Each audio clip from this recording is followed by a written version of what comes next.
আলামতের মধ্যে অন্যতম এবং 1 নম্বর আলামত আল্লাহ রাসূল সাল্লাল্লাহু আলাইহি ওয়াসাল্লাম নিজেই। কিয়ামতের আলামতের মধ্যে 1 নম্বর এবং অন্যতম আলামত কি? আল্লাহ রাসূল সাল্লাল্লাহু আলাইহি ওয়াসাল্লাম নিজে। কি রকম? রাসূল সাল্লাল্লাহু আলাইহি ওয়াসাল্লাম বলেন যে আমার আগমন এবং আমার মৃত্যু এটা কিয়ামতের লক্ষণ। সাহাবায়ে কেরাম জিজ্ঞাসা করলেন যে ইয়া রাসূলুল্লাহ কেন? আল্লাহ রাসূল সাল্লাল্লাহু আলাইহি ওয়াসাল্লাম বললেন কারণ আমিই শেষ নবী। কিয়ামতের 2 নম্বর আলামত চন্দ্র চাঁদ দ্বিখণ্ডিত হওয়া। আল্লাহ পাক রব্বুল আলামিন পবিত্র কালামের মধ্যে বলেন ইকতারাবাতিস সাআতু ওয়ান শাক্কাল কমার, কিয়ামত নিকটবর্তী হয়ে গেছে এবং চাঁদও দ্বিখণ্ডিত হয়ে গেছে।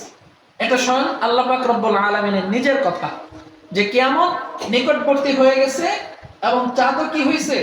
দ্বিখণ্ডিত হয়ে গেছে, চাঁদকে 2 খণ্ড করা হয়েছে। 3 নম্বর আলামত রাসূল সাল্লাল্লাহু আলাইহি ওয়াসাল্লাম বলেন কিয়ামতের পূর্বে বাইতুল মাকদিস ফিলিস্তিন মসজিদ আকসা এইটার নাম বাইতুল মাকদিস, এই বাইতুল মাকদিস মুসলমানরা বিজয় করবে, বলেন সুবহানাল্লাহ। এটা হযরত ওমর ফারুক রাদিয়াল্লাহু তাআলা আনহু 16 সন, এখন তার ভিতরে 1447 না 48 হিজরি চলতেছে, তখন শুধু 16 সন যে হিজরি, 16 হিজরি 1400 বছর আগের কথা। 16 হিজরিতে হযরত ওমর ফারুক রাদিয়াল্লাহু তাআলা আনহু যখন নেতৃত্বে ছিলেন, বাদশা ছিলেন, তখন তার তার খেলাফতের সময় তখন বাইতুল মাকদিস তৎকালীন রোমের বাদশাদের কাছ থেকে, ক্রুসেডারদের কাছ থেকে বিজয় করা হয়েছে, বলেন সুবহানাল্লাহ। তার মানে 3 নম্বর যে ভবিষ্যৎ এটাও ঘটে গেছে। 4th নম্বর ভবিষ্যৎ আল্লাহ রাসূল সাল্লাল্লাহু আলাইহি ওয়াসাল্লাম বলেন কিয়ামতের পূর্বে দুনিয়ার মধ্যে অনেক রকমের ফিতনার আবির্ভাব হবে। সেটা শুধু ধর্মীয় বিষয় না, প্রত্যেক বিষয় ফিতনা আবির্ভাব হবে।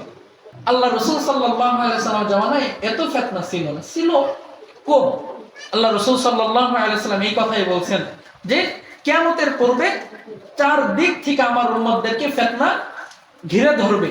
কোন দল করব, কোন হুজুরের পিছনে নামাজ পড়ব, কোন নারীকে বিয়ে করব, এরকম 4 দিক থেকে, কি টাকা উপার্জন করব, কোথায় থেকে উপার্জন করব, ব্যবসা করব না ব্যাংকে চাকরি করব, এই যে নানান রকমের ফিতনা মানুষকে কি করবেন?